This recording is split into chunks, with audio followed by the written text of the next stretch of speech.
Vasanth TV ரசிகர்களுக்கு வணக்கம். இன்னைக்கும் சினிபுத்துல சினிமா பத்தின பல விஷயங்களை வச்சிருக்கேன். சிவகார்த்திகேயன் அடுத்தபடியாக என்ன படம் அப்படின்னு கேட்டால் ரொம்ப பிஸியாக மதுராசி அப்படின்ற படத்தில் நடித்து முடிச்சாச்சு. பராசக்தி அப்படின்ற படம் சுதா கோங்கராவோட இயக்கத்தில் நடிச்சுக்கிட்டு இருக்காரு.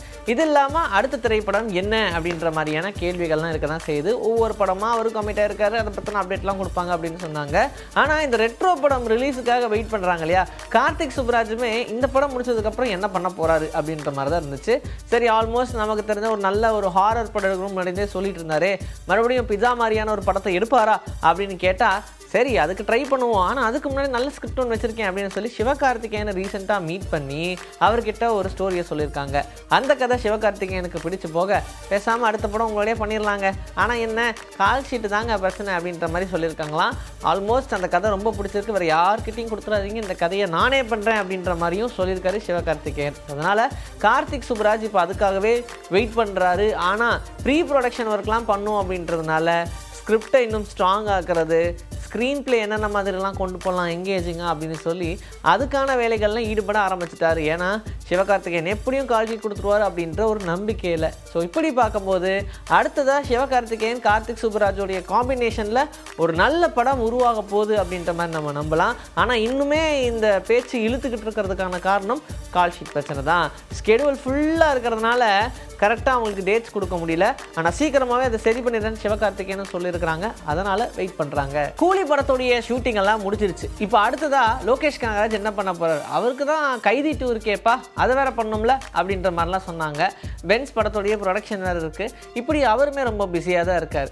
ஆனால் திடீர்னு பார்த்தீங்கன்னா ஒரு பிரேக்குங்க இப்போதைக்கு அப்படின்னு சொல்லி ஒரு பிரேக்கை போட்டு கிளம்பி போனார். என்னவா இருக்கும் அப்படின்னு கேட்டால் அந்த கூலி படத்தில் பயங்கரமான ஒரு ப்ரெஷர் இருக்கும் இல்லையா, அதனால் ஃபுல்லாக புழிஞ்சு எடுத்துட்டாங்க அவரை. ஸோ அதனாலேயே அந்த வேலைகள்லாம் முடிச்சதுக்கப்புறம் ஒரு பிரேக் எடுக்கணுன்ற மாதிரி இருந்தாராம். அதனால் எல்லா சோஷியல் மீடியாவிலேருந்து ஒரு பிரேக் எடுக்கிறாங்க அப்படின்ற மாதிரிலாம் சொன்னாங்க. ஆனால் இது அடுத்த படத்துக்கான ஒரு ப்ரிப்பரேஷன் தான் அப்படின்ற மாதிரி சொல்லியிருக்காங்க. ஏன்னா இப்போ எக்ஸ்பெக்டேஷன் அவருக்கு அதிகமாகிக்கிட்டே போய்கிட்டு இருக்கு. ஒரு படம் கொடுத்தாருன்னா அந்த படம் பிளாக் பஸ்டர் ஹிட்டுன்ற மாதிரி ஆயிடுச்சு. எந்த படமும் வந்து தோல்வியே கிடையாது, தொட்டதெல்லாம் ஹிட்டு அப்படின்ற மாதிரியே வண்டி ஓடிக்கிட்டு இருக்கு. ஸோ அதனால் அடுத்த படத்துக்கான எக்ஸ்பெக்டேஷனை இப்போவே நம்ம வந்து பூர்த்தி பண்ணிடணும் அப்படின்றதுனாலேயே அந்த படத்துடைய வேலைகளை இன்னும் தீவிரமாக இறங்கி பண்ண ஆரம்பிச்சிருக்காரு அப்படின்ற மாதிரி சொல்கிறாங்க. அதனால தான் இந்த சோஷியல் மீடியா பக்கமே இருக்கக்கூடாது, ரொம்ப டைம் உறிஞ்சிருது, அதனால் நம்ம கொஞ்சம் டைம் எடுத்துப்போம் அப்படின்னு சொல்லி இதுலேருந்தெல்லாம் பிரேக் எடுத்துகிட்டு ஸ்கிரிப்ட் ஒர்க்கில் ரொம்ப பிஸியாக இருக்காரு அப்படின்ற மாதிரி சொல்கிறாங்க. ஆனால் கூலி படத்துடைய வேலைகள் அது பாட்டுக்கு நடந்துகிட்டு இருக்கு. எல்லாத்தையும் ரிமோட்டைஸ் பண்ணியாச்சு. ஸோ அப்படியே கடை அந்த வேலையும் நடந்துட்டு இருக்கும். அடுத்த பக்கம் இவரோட வேலையை பார்த்துட்டு இருப்பாரு. ஸோ சீக்கிரமாக இந்த படத்தையும் ரிலீஸ் பண்ணும் அப்படின்ற கட்டாயத்தில் இருக்காங்க. ஆல்மோஸ்ட் நம்ம இந்த படத்துடைய ரிலீஸ் அப்போ ஒரு பெரிய கொண்டாட்டமே இருக்கும் அப்படின்ற மாதிரி தான் சொல்கிறாங்க. இவங்க பிளான் பண்ண மாதிரி ஆகஸ்ட் 14 தான் இந்த படம் ரிலீஸ்னு சொல்லியிருக்காங்க. ஸோ சீக்கிரமாக அந்த டேட் வராதா அப்படின்னு சொல்லி ஏங்கிக்கிட்டு இருக்காங்க ரஜினியோடைய ரசிகர்கள். தலையா தளபதியா அப்படின்ற போட்டி என்னதான் இருந்தாலும் அந்த டைம்லாம் மறக்கவே முடியாதுன்ற மாதிரியான ஒரு டைம்னு சொல்லலாம். நிறைய பேர் இந்த போட்டியை வேறு மாதிரி எடுத்துகிட்டு போனாங்க.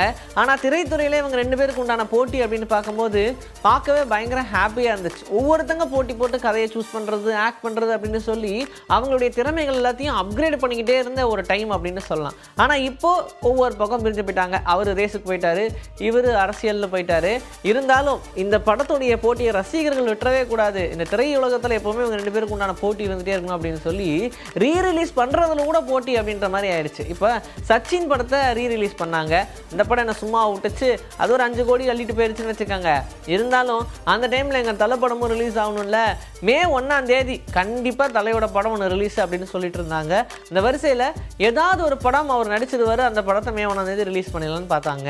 அப்படி முடியல, விடாமுயற்சி எப்படியா ரிலீஸ் பண்ணி ஆகணுன்ற கட்டாயம், அதனால் ரிலீஸ் பண்ணி விட்டாங்க. குட் பேட் அக்லியுமே படத்தை ரிலீஸ் பண்ணிட்டாங்கன்னு வச்சுக்கோங்க. ஆனால் அடுத்ததான் வேறு என்ன படத்தை ரிலீஸ் பண்ணுறது, இன்னும் படத்தையே ஆரம்பிக்கலையே அப்படின்ற மாதிரி சொன்னாங்க.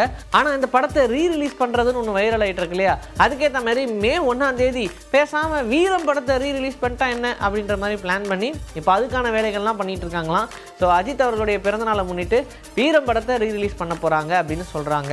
ஆனால் ரசிகர்கள் எதிர்பார்க்குறதும் மங்காத்தா படம் தான். திரும்பவும் அந்த மங்காத்தாவை கொடுங்களேன், நாங்கள் உட்காந்து பார்க்குறோம் அப்படின்ற மாதிரி கேட்குறாங்க. ஆல்மோஸ்ட் வீரம் தான் கன்ஃபார்ம் ஆயிருக்கு.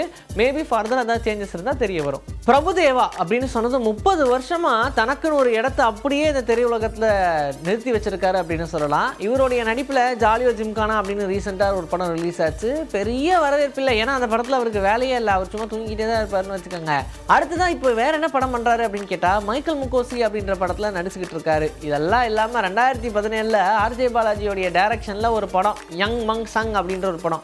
இந்த படத்தை ரிலீஸ் பண்ணுவாங்க அப்படின்னு பார்த்தா வேலைகள்லாம் முடிச்சு அப்படியே பத்திரமா வச்சுருக்காங்க. இதில் லக்ஷ்மி மேனன், தங்கர் பச்சான் அப்படின்னு நிறைய பேர் நடிச்சிருந்தாங்க. படத்தை அப்பவே ரிலீஸ் பண்ண வேண்டியது. ஆனால் ஒரு சில காரணங்களால் அப்படியே தள்ளி போய்கிட்டே இருக்குது. ஆனால் இப்படியே போய்கிட்டு இருந்தா எப்படி? இப்போ ஆர்ஜே பாலாஜி வேற சூர்யா வச்செல்லாம் படம் பண்ணிட்டு இருக்காரு. பெரிய பெரிய படங்களாக போக ஆரம்பிச்சிருச்சு. அதுக்குள்ளே ரிலீஸ் பண்ணி விடுங்கப்பா அப்படின்னு கேட்டால் இந்த மே மாதம் இந்த படத்தை ரிலீஸ் பண்ணலாங்க அப்படின்னு சொல்லிட்டாங்க. கிட்டத்தட்ட 8 வருஷம் கழிச்சு இந்த படத்தை இப்போ ரிலீஸ் பண்ணலாம் அப்படின்ற மாதிரி பிளான் பண்ணியிருக்காங்களாம். ஸோ சீக்கிரமாக இந்த யங் மங் சாங்கோடைய ட்ரெய்லரு அண்ட் ஆடியோ லான்ச் அப்படின்னு ஒன்று நடக்கும். அதுக்காக நம்ம காத்திருக்கலாம். இன்றைக்கி நம்மளுடைய சினிபுத்தில் சினிமா பற்றின பல விஷயங்களை பார்த்தாச்சு. இதே மாதிரி அடுத்த எபிசோட உங்களை நான் வந்து சந்திக்கிறேன். Until then, this is back from Vijay Sri. Take care.